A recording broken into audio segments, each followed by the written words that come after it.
Hello बच्चों, कैसे हैं आप सब। गाइस, लाइफ में क्या होता है ना कि बहुत बार ऐसी सिचुएशंस आती हैं, ऐसी ऐसे लोग आते हैं आपकी लाइफ में जो मतलब आपको कंप्लीटली डिस्ट्रॉय करके चले जाते हैं, आपको तोड़ के चले जाते हैं। तो मुझे ना बचपन के एक हम लोग बचपन में छोटे थे तो एक खिलौना नहीं आया करता था मेले से, जो लाया करते थे, जिसको हम ऐसे मारते थे और वो फिर से खड़ा हो जाता था। याद है, हिट मी लिखा होता था उसकी नोज पे। एंड हम उसे हिट कर रहे हैं और वो फिर से खड़ा हो रहा है, फिर हिट कर रहे हैं और वो फिर से खड़ा हो रहा है। उसके नीचे स्प्रिंग या कुछ वेट लगा होता था और वो खुद काफ़ी हल्का होता था। तो सारा वजन जो था उसके पैरों में रहता था और जितनी बार हम हिट करते वो उतनी बार उतनी ही जल्दी से क्विकली खड़ा हो जाता था। तो लाइफ भी पता है ना ऐसी ही है, लोग आएंगे, सिचुएशंस आएंगी जो आपको तोड़ने के लिए तैयार रहेंगे, आपको तोड़ के चले जाएंगे, आपको एकदम मुंह पे आके पंच करेंगे, हिट करेंगे। आपको लगेगा कि एकदम से कुछ संभल ही नहीं पा रहा है, आप एकदम अचानक से एकदम शॉक्ड हो जाएंगे कि क्या हो गया अचानक से, है ना। आप नहीं एक्सपेक्ट कर रहे होंगे, ऐसी चीज़ें आपकी लाइफ में हो जाएगी। तो उस सिचुएशन में करना क्या है, ये सब पार्ट है लाइफ का और ये चलता रहेगा और सबके साथ होगा, हर फेज पे लाइफ के ये होता ही रहेगा। तो यहाँ पर उस खिलौने जैसा बन जाना है कि गिरा दिया फिर से खड़े हो जाएंगे, फिर गिरा दिया फिर खड़े हो जाएंगे। मतलब एकदम जिद्दी और ढीठे बन जाना है कि तूने ये बोला, तूने ये किया, अभी देखो हम फिर से खड़े हो चुके हैं। मतलब कुछ फर्क ही नहीं पड़ रहा है। लाइक आप अपनी धुन में फिर से खड़े होते जा रहे हैं, फिर लगी है, चोट लगी है, बहुत दर्द हो रहा है ना, बट फिर से खड़े हो जा रहे हो। मतलब वहाँ जो प्रोसेस है वो गिरने वाला, वो इतना क्विक है खड़े होने का फिर से, कि इंस्टिंक्ट उस खिलौने की तरह आप अपनी पोजीशन में कम बैक कर रहे हो फिर से। सो एक हरिवंश राय बच्चन की बहुत अच्छी पोयम है जो मुझे बहुत इंस्पायर करती है। आप लोग भी सुनिएगा, इसे लिखकर लिखे रखिएगा अपने आसपास टेबल पे जहाँ भी आप पढ़ रहे हैं। आपको बहुत ज़्यादा जो है, जब भी डाउन फील होने लगेगा, क्योंकि सब सिचुएशंस चलती रहेंगी ना, आप नहीं जानते। आप खुद के इमोशंस को कंट्रोल कर सकते हैं, आप खुद के बिहेवियर को रिस्पेक्टफुल रख सकते हैं, लवली रख सकते हैं, बट अपने आसपास के जो लोग हैं उनसे आप एक्सपेक्ट नहीं कर सकते कि वो आपके साथ भी सेम रिस्पेक्टफुल मैनर में बिहेव करें या फिर आपको भी उतनी ही खुशियाँ, प्यार और इज्जत दे।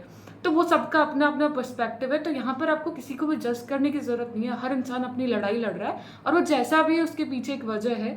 हो सकता है उसकी कुछ ऐसी वजह रही होगी पर्सनल, जिसकी वजह से वो आपको निशाना बना रहा है। मतलब आप चपेट में आ गए, बस उसका इंटेंशन भी नहीं होगा ऐसा कुछ करने का, बट आप आ गए उसकी जो भी सिचुएशंस थी उसकी चपेट में। तो आप लोगों से अपने आप को दूर भी नहीं रख सकते कि एकदम आइसोलेट होकर बैठे हैं दुनिया से, वो भी पॉसिबल नहीं है। तो ये जो पोएम है, जब नाव जल में छोड़ दी, तूफान में ही मोड़ दी, दे दी चुनौती सिंधु को, फिर धार क्या मझधार क्या। कितनी भी प्रॉब्लम्स आ रही है ना लाइफ में, अब तो नाव डाल दिए समुद्र के अंदर, तो अब तो कुछ भी हो जाए बस आगे बढ़ना ही है ना। कह मृत्यु को वरदान ही, मरना लिया जब ठान ही। जब मृत्यु को हमने वरदान की तरह एक्सेप्ट कर लिया है कि ठीक है, मौत तो आनी है, उससे हमने उसका जो सबसे बड़ा डर होता है वो भी एक्सेप्ट कर लिया है। तो मृत्यु को ही जब ठान लिया है, फिर जीत क्या फिर हार क्या। फिर अब क्या फर्क पड़ता है कि जीत जाएंगे या हार जाएंगे। जब छोड़ दी सुख की कामना, आरंभ कर दी साधना। अभी तो कोई आप कामना ही नहीं है कि ऐसा मिलेगा वैसा मिलेगा, बस साधना कर रहे हैं, अपनी तपस्या में लीन है, अपना कर्म किए जा रहे हैं। इससे फ़र्क ही नहीं पड़ता कि सुख मिले ज़िंदगी में या फिर चीज़ें जो है वो लाइफ में आए। ऐसी कुछ कामना ही नहीं रही, ऐसी कुछ इच्छा ही नहीं रही है। संघर्ष पथ पर बढ़ चले, फिर फूल क्या अंगार क्या। अब रास्ते में जो भी मिल रहा है, फूल, कांटे, अंगार, सब सब एक्सेप्टेबल है, क्योंकि यही जीवन है। सिर्फ फूल तो आपको मिलेंगे नहीं ना, आपको तो कांटे भी मिलते ही रहेंगे। संसार का पी पी गरल, जब कर लिया मन को सरल। इतनी बार दिल टूटा कि अभी मन एकदम सरल हो चुका है और उसमें अभी मतलब एक कील चाहिए एक पत्थर में गढ़ने के लिए, बट एक बहुत ही सॉफ्ट मटेरियल है, उसमें आप कील को कैसे गाड़ पाएंगे। तो वो मन ही इतना सरल हो गया है कि अभी कुछ फर्क ही नहीं पड़ रहा है। भगवान शंकर हो गए, फिर राख क्या श्रृंगार क्या। ज़िंदगी में हम इसी पे तो दो ही चीज़ें तो इम्पोर्टेंस रखती है ना, कि जीवन है हमारा, हमारी जो बॉडी है, हमारे जो श्रृंगार है, that is the most important thing. अब भगवान शंकर ही हो गए हैं तो क्या तो राख और क्या ही श्रृंगार, राख का ही श्रृंगार वो अपने ऊपर कर लेते हैं। तो बहुत अच्छी कविताएं हमारे कवियों ने लिखी है और छोटी छोटी पंक्तियों में बहुत सार है जीवन का।